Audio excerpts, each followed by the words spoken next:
Yeah, yeah, uh-huh, yeah, uh-huh. Look, look, look.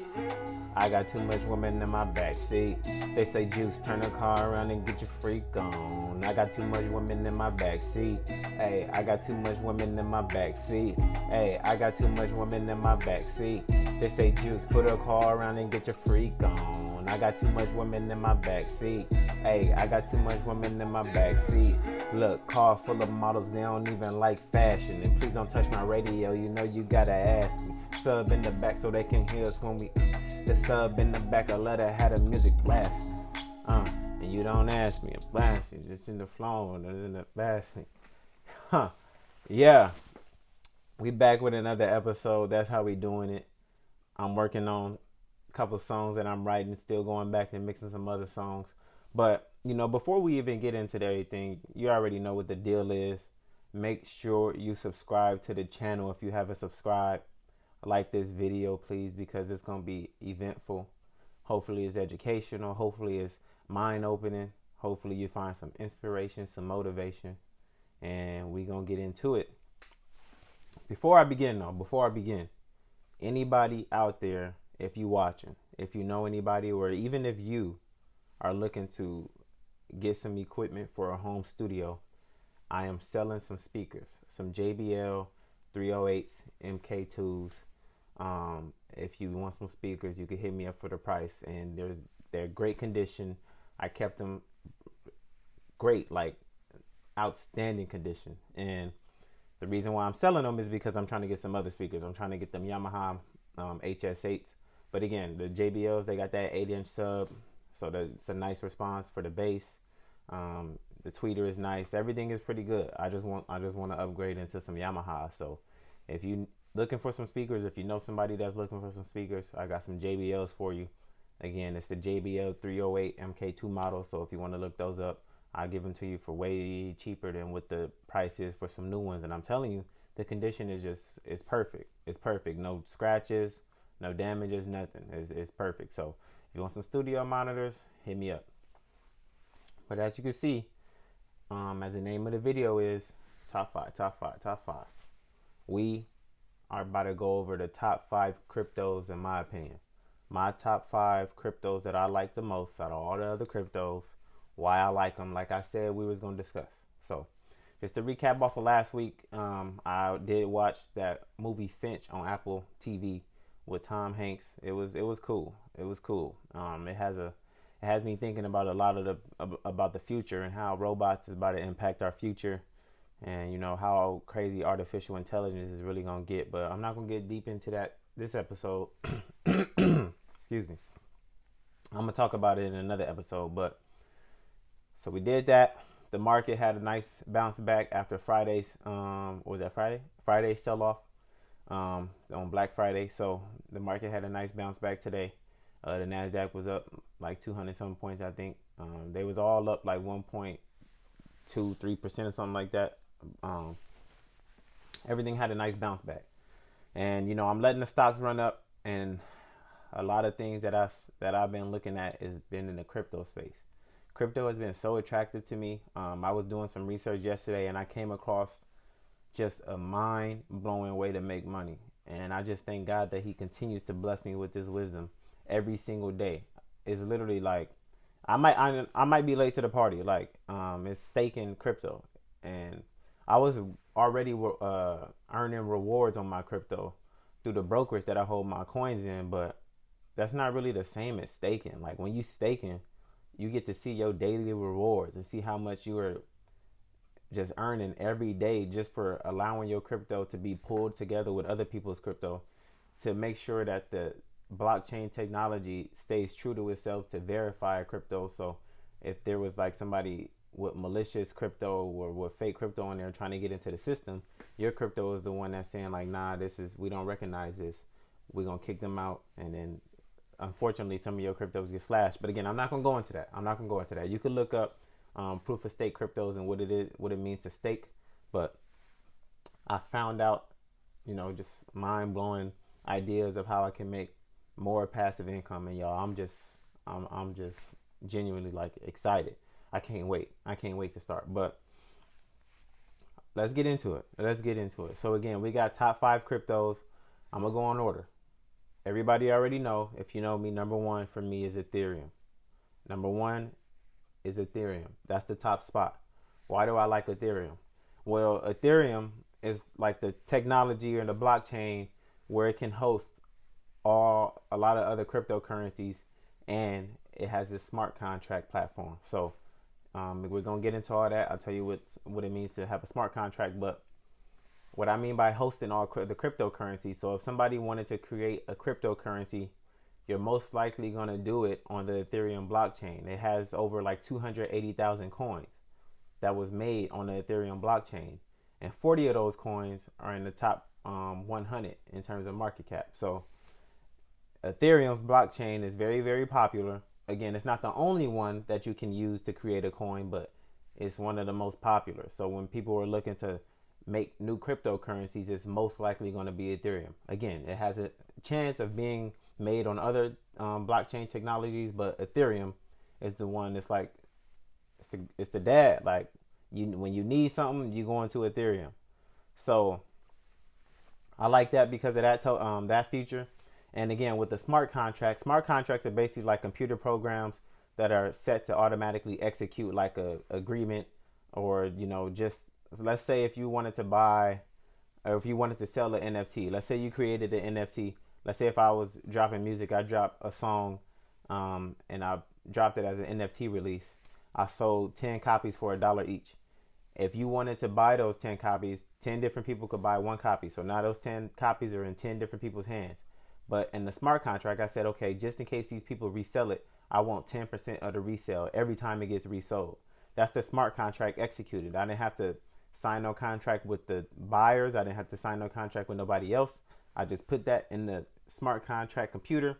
So every time somebody resells it, I get 10% of the value that they sold it for. And that's the smart contract executing that. And it goes beyond that. Smart contracts are getting integrated into a lot of the businesses in today and how we use businesses today. Like, for example, if you're flying on Southwest Airlines and you end up canceling your flight, with the refund process, you got to call people, you got to email, you got to do all that just to get your refund back. What the smart contracts do is, let's say if you canceled it, okay, the smart contracts know you canceled it. It'll just complete a couple extra steps for you, and then it'll automatically refund your money back. So that way, you cutting out the middleman, and everything is becoming easier and faster and more trustworthy, honestly, to just have it automatically execute the terms that were set. So smart contracts can be used in a lot of different ways. So that's why I think cryptocurrency is going to be adopted by a lot of major institutions and a lot of businesses. But let's get back to Ethereum. So you can host other cryptocurrencies. You got the successful smart contract platform, and then Ethereum is also transitioning from proof of work to proof of stake. Again, I'm not going to go into too much detail of what proof of work and proof of stake is, but just in a short summary, proof of work requires a lot of computer energy, a lot of electricity, while proof of stake is way more renewable. And all you have to do is stake your coins in a pool, and that helps validate the network and validate the transactions on the network. So by doing this, Ethereum is becoming more adoptable in terms of energy usage, and you have what you call circulating supply. Now, you also have what you call gas fees. And let's say if I wanted to mint that NFT that we were talking about earlier, if I wanted to drop my song as an NFT, in the process of minting it, so I already got everything, I'm about to drop it, I'm about to mint the NFT, I would have to pay a gas fee. Now, before, when Ethereum was fully proof of work, the miners were able to set the gas fees. So they could charge this gas fee, they could charge this gas fee, and you could choose, like, I want to pay this, I want to pay that. Now, while it's transitioning to a proof of stake, those gas fees are set based on how congested the network is. So there's base fees that one would have to pay if they wanted to use Ethereum. They would have to pay those set base fees based on how congested the network is. So if there's a lot of volume of NFTs, if there's a lot of volume on the Ethereum network, those base fees are going to be higher. If the volume is lower, the base fees are going to be lower. But if you want your transaction completed faster and expedite it, you can pay an additional fee on top of the base fee, and those rewards go straight to the miner. So again, the base fee, you pay that, but if you want your transaction executed expeditiously, then you would pay another fee on top of that, and that extra fee that you're paying, that will go to the miners. Now, one thing I want to point out is these base fees. Once you pay those base fees, Ethereum's new upgrade, they're burning those gas fees out of circulation, out of the supply, to decrease the supply. And I'll get into that when I talk about Bitcoin, but this basically helps the value of Ethereum go up. Again, everything is about supply and demand, and I'll get to that when I'm talking about Bitcoin. So let's just go hop into Bitcoin. Bitcoin is number 2 for me. Bitcoin was not the first cryptocurrency, but Bitcoin was the first cryptocurrency to appear on the market. So it was the first successful cryptocurrency. And it was the first successful peer-to-peer currency where it was decentralized finance. You didn't need a middleman. You didn't need no banks involved. You could literally just send money from here to here with no middleman involved. So that was one of the first successful cryptocurrencies. So Bitcoin has the first mover advantage. It inspired a lot of other cryptocurrencies that's out here today. It inspired a lot of projects that's going on. They all a lot of them are basing their technology of how Bitcoin was made and then just expanding from there. So Bitcoin got that first mover advantage. And again, back to the circulating supply. There's only 21 million Bitcoins ever made. So right now in circulating supply is almost at 19 million. It's just a little under 19 million. It's like 18 million something. It's just a little under 19 million. So once those 21 million Bitcoins are in supply, in circulating supply, that's it. Like that's all the Bitcoin that will ever be made. So once those 21 million circulating supply Bitcoins are in circulating supply, like the supply is limited, but demand is, if it keeps rising for Bitcoin, then the price on Bitcoin is going to go crazy. It's going to go crazy. So if you're trying to hold on to your Bitcoin, you better get some. I mean, there's always going to be people selling it. But I mean, back to the Ethereum point. So when those gas fees are paid, those base set fees, it burns it out of the circulating supply to decrease the supply. Because like Bitcoin is limited. Ethereum is not. Ethereum is not limited. But the less supply that you have and the more demand for it you have increases the value, increases the supply. And again, that's with anything. That's in anything in the economy. If you wanted to, if there was one toothpaste left and everybody needed toothpaste and people started bidding, that value of the toothpaste would be high. So it's the same thing with cryptocurrency, same thing with stocks. When you have something that a lot of people want and there's not enough supply, the price and the value of it is going to go up. So that's really why I like Bitcoin as well. And thirdly, it's because it's a lot of institutions that's adopting Bitcoin, from Tesla to MicroStrategy. It's Twitter, Square. It's a lot of institutional big money people who are spending millions, billions of dollars to adopt Bitcoin and integrate it into their business models, into their systems. So a lot of companies are starting to use that as a form of payment. And again, it's going to take its time. It's in a very, very early stages. Cryptocurrency in general is in an early stage. But again, that's why I like Bitcoin as my number 2 cryptocurrency. Number 3, we just kind of going to breeze through these, or not really breeze through them, but I'm not going to go into them really in depth as I did with Bitcoin and Ethereum. But number 3, you got Solana. And Solana, again, is a proof of history, proof of stake technology, blockchain technology. And Solana is a little bit more attractive because it has low transaction costs and fast processing times. And the founders of Solana always emphasize users of Solana will never ever be surprised by high transaction costs. So they're very, very, very, they make that imperative that the transaction costs are low and the processing times are high. So if you wanted to buy NFTs, you can't use Solana. So if you wanted to just get the process, low transaction costs, high processing times, that's why Solana price has been going crazy for the past few months. You see how much percent is up in the past few months alone. So that's the benefits you got to Solana. I'm still researching what it means to have a coin that's proof of stake and proof of history. I'm not sure what proof of history means, but when I was doing the research, it was saying proof of history helps Solana scale at a faster and bigger rate. So I'm going to look into that to see what it is. But again, if you a proof of stake coin, like, you automatically got my interest. If you proof of stake, I'm going to just buy some coins and stake and just earn some interest on it, because I mean, that's literally money. I don't want to say guaranteed, but shoot, that's money that you're gonna be seeing. And just by being a stakeholder and helping validate the network, you're gonna get rewards for that. I would highly recommend y'all look into proof of stake. I would highly recommend y'all look into staking coins. Right now, I'm about to be staking Ethereum, Cardano, and Luna. And surprisingly, I didn't even mean to shout out number 4, but my number 4 cryptocurrency is Luna, also known as Terra, Terra.